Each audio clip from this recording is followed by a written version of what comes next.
So good morning. Today we'll be discussing about some of the applications of linked list, primarily concentrating on how to represent a polynomial using a linked list. But before we start, let's see what makes linked list more advantageous or that of the arrays. So as just like we have arrays, linked list is also one of the commonly used data structure that is used to represent another data structures or other data structures which are capable of storing as well as processing data. So the fundamental advantages of linked list over arrays is that first one is that they can store as well as process data at any available memory locations. Unlike arrays, it doesn't have a requirement that the data elements are to be stored consecutively in adjacent memory locations. Wherever you can find a room for a data element, wherever you can find a space that satisfies your requirement, you can create a node in the linked list and then you can connect them together using the help of pointers. So this is one of the fundamental advantage of linked list while compared with that of arrays. Moving on, we can insert and delete elements inside any given positions when it is a linked list. All you have to do is that create a node, change the pointers that link between the nodes. So that is what all you have to do. When the same thing has to be applied over the array, you have to shift the entire content of array from that specific location to the next locations. Okay, and when you talk about arrays, they have a predefined size which makes you impossible to change during the runtime, and you will have to fit your needs with this particular size restriction, whereas such a size restriction doesn't exist in linked list, and you can grow or shrink the linked list during the execution of the program itself. Talking about the disadvantages of linked list, the main disadvantage is the proper handling of pointers. Since every node of linked list is going to have a pointer along with it, if those pointers are not properly taken care of, this will result in serious errors. So that is one major disadvantage of having linked list.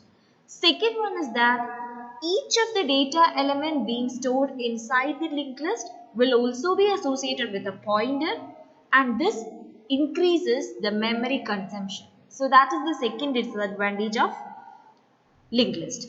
So keeping all these apart, you can know that you don't have a size restriction, you don't have to think whether a consecutive memory location is available.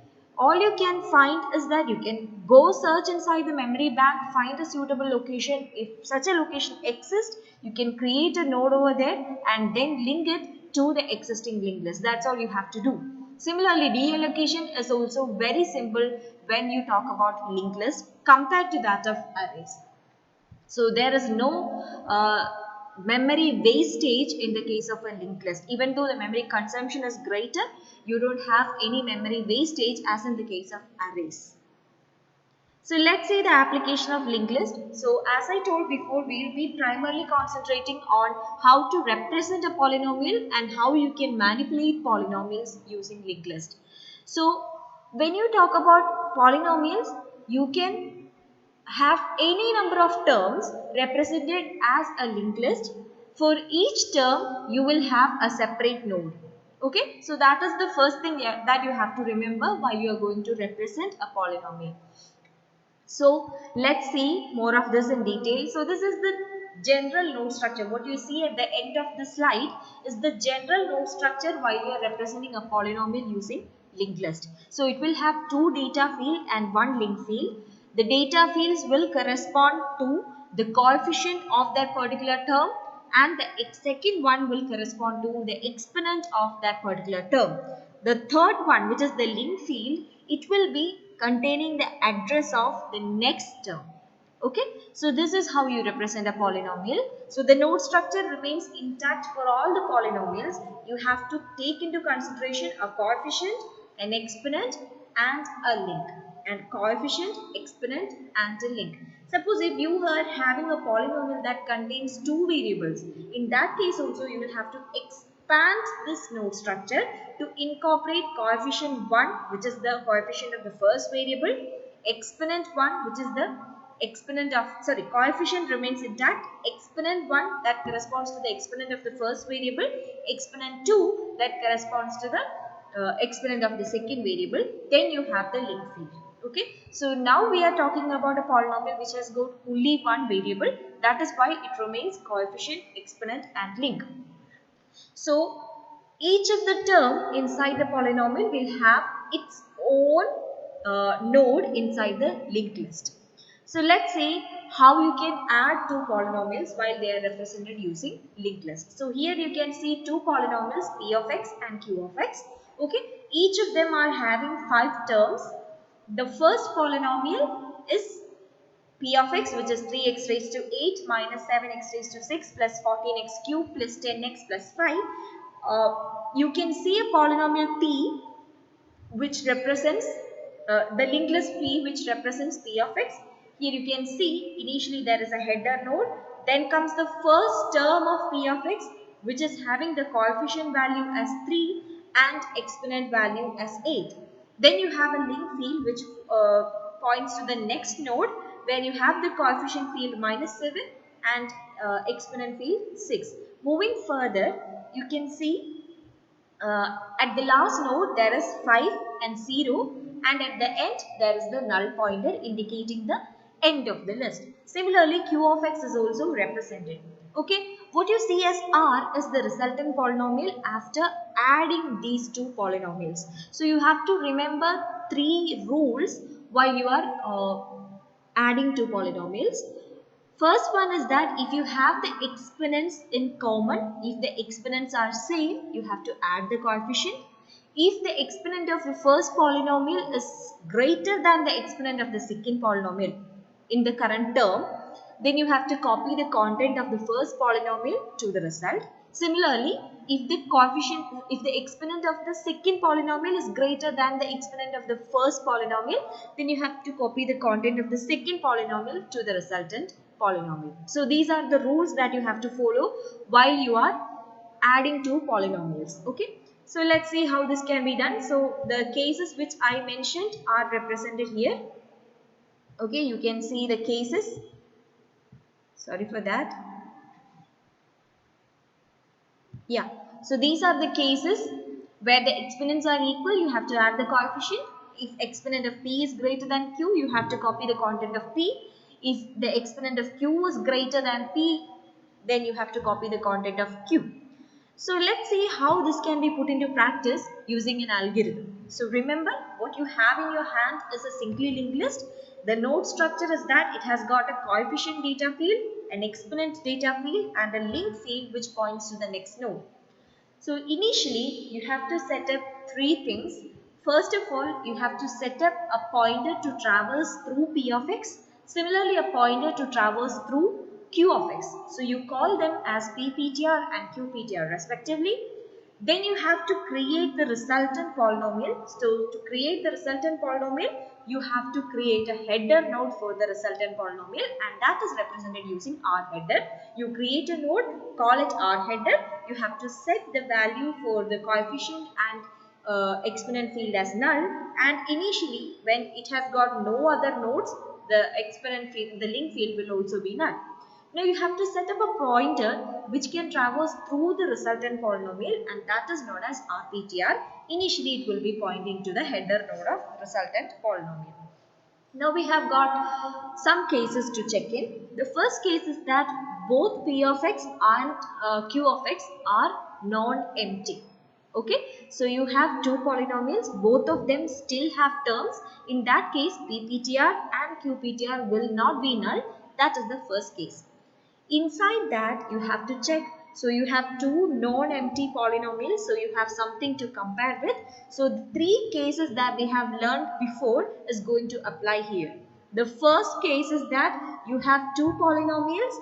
Right now the pointers pptr and qptr are pointing to the first node of p of x and q of x respectively. You are going to compare between the exponents. If the exponents are equal, you have to add the coefficient, okay, and store this to the resultant polynomial. So you have something to compare. So if initially you create a node in the resultant polynomial, so you create a node, you change the link field of RPTR to point to this newly created node, then advance RPTR to the newly created node. Now you have to add the content. Okay, so what is the content? In the case number 6, you have exponents exactly the same, so you are supposed to add the coefficient. So the coefficient of RPTR, the newly created node, will now be the sum of the coefficient of P of x and Q of x. So you will add those and fit into RPTR coefficient. Exponent remains the same. Okay, now what you have to do, you have to set the null field as, set the link field as null, because right now this is the end of RPTR. Okay, right now this is the end of resultant polynomial. Now what you have to do, you are done with the terms of both Q of x and P of x, so you have to advance. So you advance QPTR to the second node of Q of x and PPTR to the second node of P of x. Okay, this is the case where coefficient remains, exponent remains the same. When you have the exponent of p of x greater than the exponent of q of x, the rule is that you have to copy the content of p of x to the resultant polynomial. So in that case, what you have to do, you have to still create a new node, set the link field of RPTR, the current RPTR, to point to this newly created node, advance RPTR. Now you have to copy the content from p of x, the current node which is under consideration by PPTR. So the coefficient will be exactly as that of PPTR's coefficient. Exponent will be exactly that of the PPTR's exponent. Now the link field will be set to null. Okay, so RPTR coefficient is set, RPTR exponent is set, and RPTR length is also set. Now we have just copied the content of P of x term. Okay, Q of x has not have any changes. So what you have to do, you have to advance just the PPTR. You are done with the P of x term, so you advance PPTR. QPTR remains intact.